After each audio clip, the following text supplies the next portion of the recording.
Before we get too far in today's video, I just want to take a second and thank everyone who was in the comments giving me suggestions, tips, tricks, also letting me know that I've actually seen a few abnormalities that I don't have in my codex, so I need to be careful because I know their name, which is something I was worried about. I know, for instance, there was a big fish thing that I remember seeing that I know I rewinded, and I didn't get it in my codex. So I may know its name, and I may accidentally have skipped it a couple times. So I'll keep an eye out for that, so thank you very much for letting me know that there are probably things that I know the name of that I don't know yet. What someone else suggested is brilliant, and it will totally help us speed this whole codex grinding process up a little bit. I pulled up the comments just to kind of take a look and make sure. It wasn't just one person, it was almost everyone who commented saying, hey, yeah, this is a good idea. I want to push past the safety team, and I want to get into Tifereth's central command area. And the reason for that, I will show you later, but the main reason for that is because when I'm down there, I get 2 abnormalities per day. So that's double the chances every time I select. So we're looking at about 8 different abnormalities that I can do work with at any one time. And that's brilliant. Absolutely brilliant. I just wanted to double check and make sure, but I think I covered everything else. Oh, someone corrected me. I said I wanted the White Knight because I need those blessings. I need the benedictions. The White Knight doesn't give benedictions, they were saying. And you're absolutely correct. They don't. So if I just get the White Knight, all I get is a headache. I don't get the superpower that goes with the headache. So I'm not gonna get the White Knight. At least not for a while. I eventually want to try to see if I can suppress that thing. But until I get confident and I get far enough in where I've done most of my major suppressions, I'm probably going to ignore it for a while.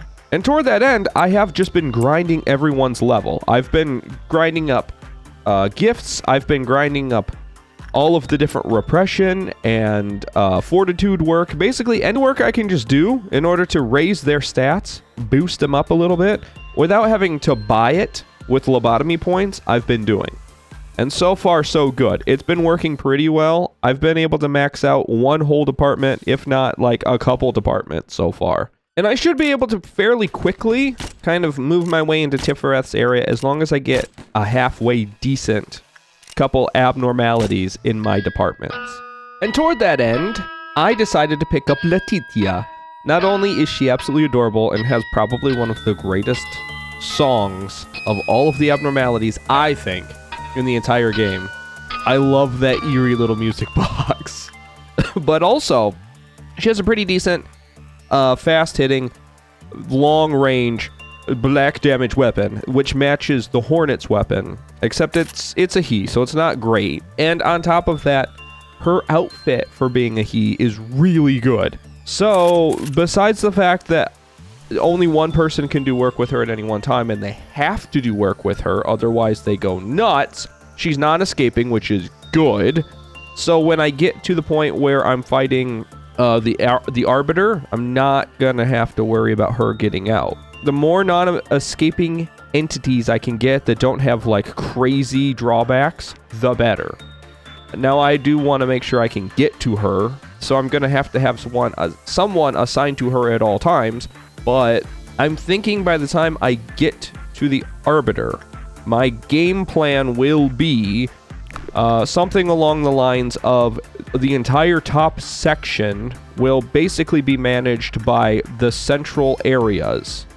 Something along the lines of I will have the central areas basically managing most of the abnormalities up here, with the majority of the 2 winged teams, the one on the left and right, Netzak and Hod's team, half of them out of each one of those so it'll be a full fire team will go down and probably be our heavies, especially since the safety team benefit to the agents is if I can see it here, yeah, fortitude and prudence is boosted, so that's going to be super helpful. On top of that, we'll also have the red mists department, which has increased attack power, as well as anyone who would be in any of the other departments. So my ultimate goal eventually is to get to the point where I've got some maxed out agents in most of the departments, and each one can kind of take turns hitting the arbiter and then running back to their department to do work, and then hitting the arbiter and running back to their department, and oh my god, there's a new one. Do I take it? Do I do it and then just rewind? I work so hard to up the stats of everyone's stuff. And I don't want the big bad wolf. Snow White's apple might be okay. In fact, I remember their weapons were okay. So that wouldn't be necessarily a bad thing. I could take this one. I could also re-extract and try for a really good abnormality. A month later, we came to this conclusion. There was no such beast in the forest. That doesn't sound all that bad. God, what do I do? I've been waiting for this opportunity. I've been getting nothing but ones that I know, and now I have one I don't know. But you know what? I can use this one for now, figure out something about it. If it's really good, I keep it. If it's really bad, I get rid of it. On top of that, I've been looking for the birds, and I'm supposed to keep the birds. So if this turns out to be a bird, because I'm getting to the point now where I need 2 more birds. And when I was like going through, people were saying I have like 8 or 9 left. So it's a pretty good chance that this might be one of the birds. And I'm pretty sure if I remember right about punishing bird, it said something about the forest. Let's see, something about the forest, right? Isn't there something in here about forests? Must be because there is no one to punish the deeds. With this in mind, little bird left the forest it had been living in and never went back. So, this could, or could not, I could be totally like looking a little bit too far into things. It could or could not be one of the birds. I mean, it looks like a bird, so maybe I'm keeping this. Maybe I'm not rewinding past this thing. Maybe this is all good. This thing is definitely nastier than a Teth and a He, for sure. So we're looking at probably a War. It doesn't look that bad. And it likes attachment work? Sorta, kinda? Sorta, kinda. Yeah. It didn't exactly eat the silver mist, so I'm kind of happy. It is kind of freaking out a little bit, but I'm not sure. Maybe it just does that. So let's figure out some things about it. The first things I need to know are these managerial notes. Like always, those are the most important ones. After 5 employees died within the facility, the Quiplaff counter decreased. However, deaths caused by execution bullets were not recognized. I hate these. Okay, whatever. When the work result was bad, the Quiplaff counter decreased. When the work result was good, the Quiplaff counter increased. Oh, well, I can just increase the Quiplaff counter by having good work with it then. So it doesn't matter how many people die, I'm just going to have good days with it, and I'm good to go. I don't despise that, actually. That is a good trade-off for that. As of right now, I can live with that. The fire in its lantern is burning brighter. So, I'm going to pause a second, and I'm going to go and I'm going to read all of the managerial notes that I have unlocked so far. Try to figure this one out. When the work result was bad, or good, the Quiplaff counter increases. When it's bad, it decreases. Yes, I am aware of that. Now, when this breached its containment unit, regardless of its Quiplaff counter, when the emergency situation in the facility reached the second trumpet. So the second anything hits the fan, this thing goes nuts. Great, I guess. Good to know. There was a blackout in the department where this was roaming. Employees who are in the department with a blackout may become enchanted by this. So you just have to kind of get away from it?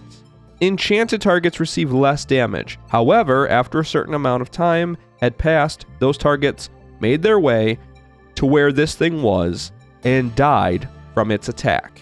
So I could enchant them, they would take less damage, they would be okay for a certain amount of time, and then they like run head first into this thing and get eaten.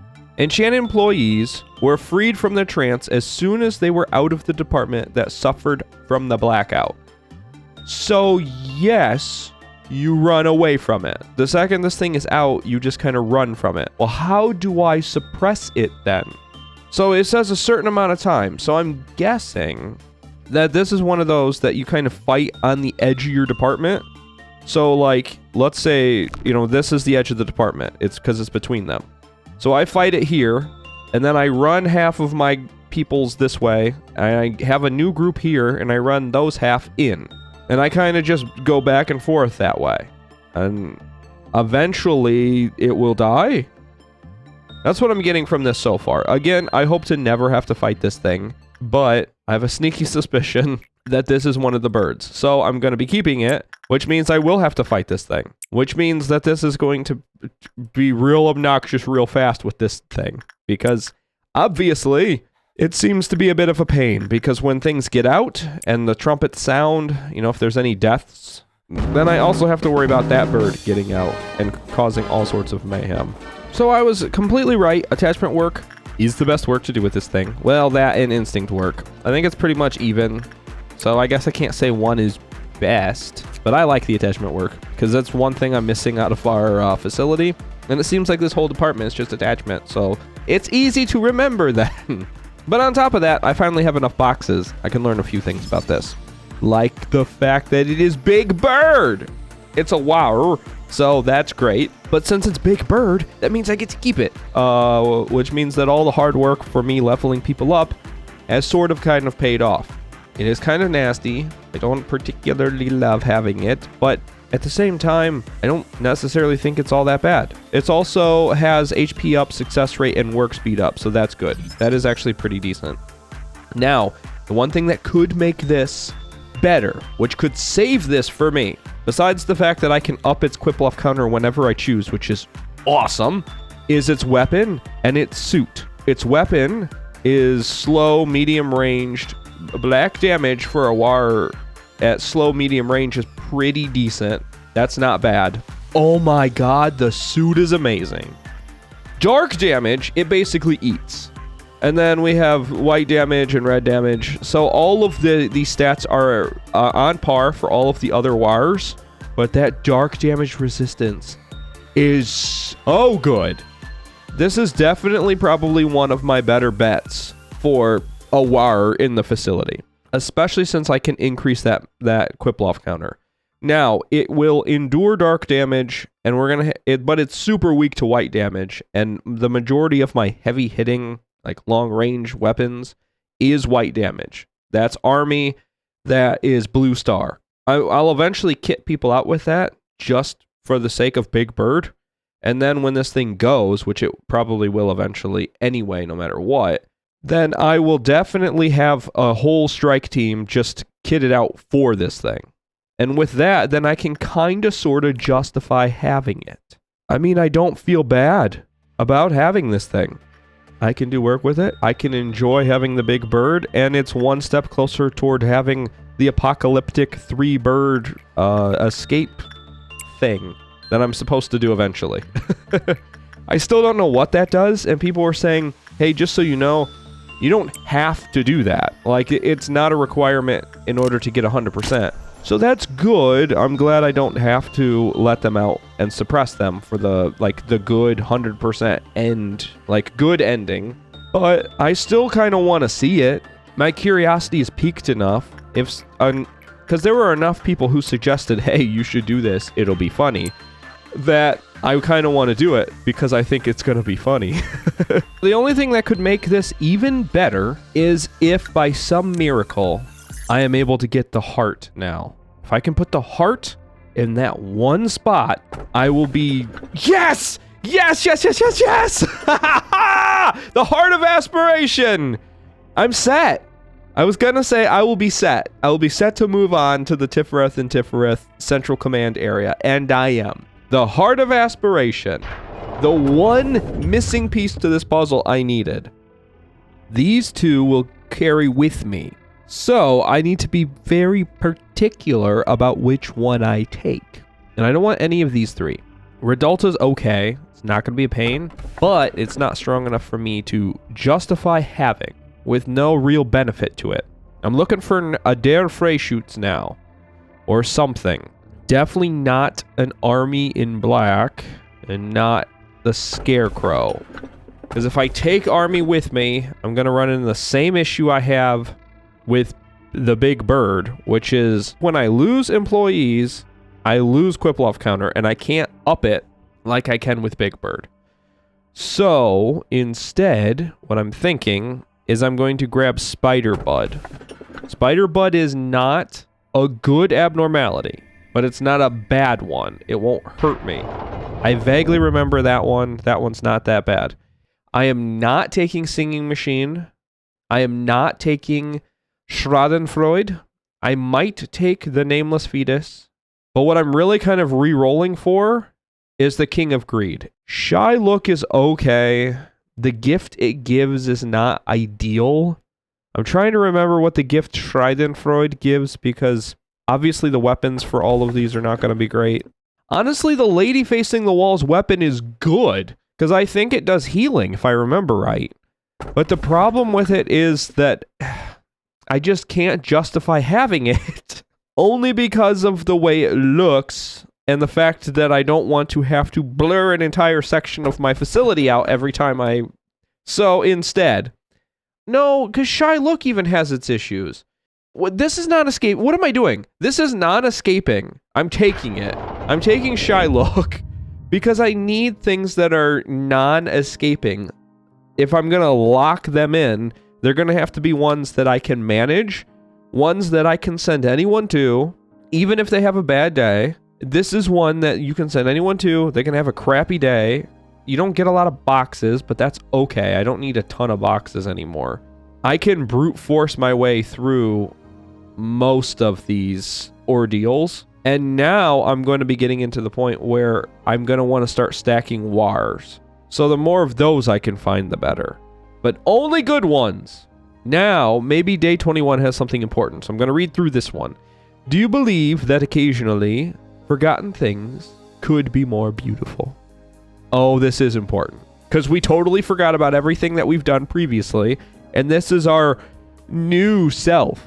And I'm sorry for not having Angela's regular voice. I'm still recovering from being a little sick. So it's kind of a little outside of my range right now. I've tried it. It kind of just sounds weird. So I'm not even going to attempt it. So I'm just going to read this. But this is important. Because think about it. We've forgotten everything else. We really don't know who we are, what we're doing. We're in day 21, which means that we don't know about all of the different suppressions because we forgot about all of those. We don't know about all of the backstories to all of the characters who we've met along the way because we forgot about all of those because we rewound to day 1. Everything that we've done up to this point has been forgotten. It's gone. So is it more beautiful that we forgot it? All of the hardship that went along with it. And that we've been having a relatively peaceful time just marching our way through the facility so far. Or was the hardship and the hard-earned rewards that we have earned, is it more beautiful when we do remember that? Remember the bad stuff with the good stuff. Because you and I will never forget. But technically, X has forgotten. Angela brings up a pretty good point. So that was something you once told me. I once told you that? I don't remember that, actually. Not even on the second playthrough do I remember that. Now I understand what you meant. You're showing it to me right now. Yeah. Oh my god. Okay, I totally remember this part. I remember being so confused. I'm not confused anymore. Because we did forget. Wow. I love that. I love that a lot. Okay, good news, we're in with Tiferet and Tiferet. Now this is where all of the abnormality grinding gets easier. Because we can select 2 abnormalities each time, and I've got a little bit of like wiggle room as far as what we're going to want, how we're going to want it, and where we're going to want it. So this, all of this up here is essentially locked in stone, as well as having the Spider Bud, which I knew was a Teth and super weak. Not a big deal, but it's non-escaping. I wanted that. As well as the Shy Look, which is also a Teth. Not a big deal, but it's non-escaping, and I also wanted that. So I could fill out the rest of these areas with really dangerous, really strong abnormalities. And I'm not really that scared then. But I'm going to have to do some thinking as to who I'm going to have kitted out with what and where they're going to go. I'm also going to have to do some thinking about how many agents that we're going to have, how strong they're going to be in each department, where they're going to be positioned, which abnormality they're going to be doing work with. When I get to the suppressions, I want to have done so much work with all of these abnormalities with their individual agents that I will have it down to muscle memory. In case my screen goes all wonky or just for some reason it goes blank because Hakma does something stupid, I want to be able to just have my mouse float where it needs to go. So I'm going to have to kind of plan this out. And in light of that, I think that means that we've made some pretty decent progress. We found another bird, and I'm kind of to a spot where it's time to finally grind to the magical 100 on the codex. And I'm gonna do that in the next episode. So thank you so much for watching this one. And remember to take care, and goodbye!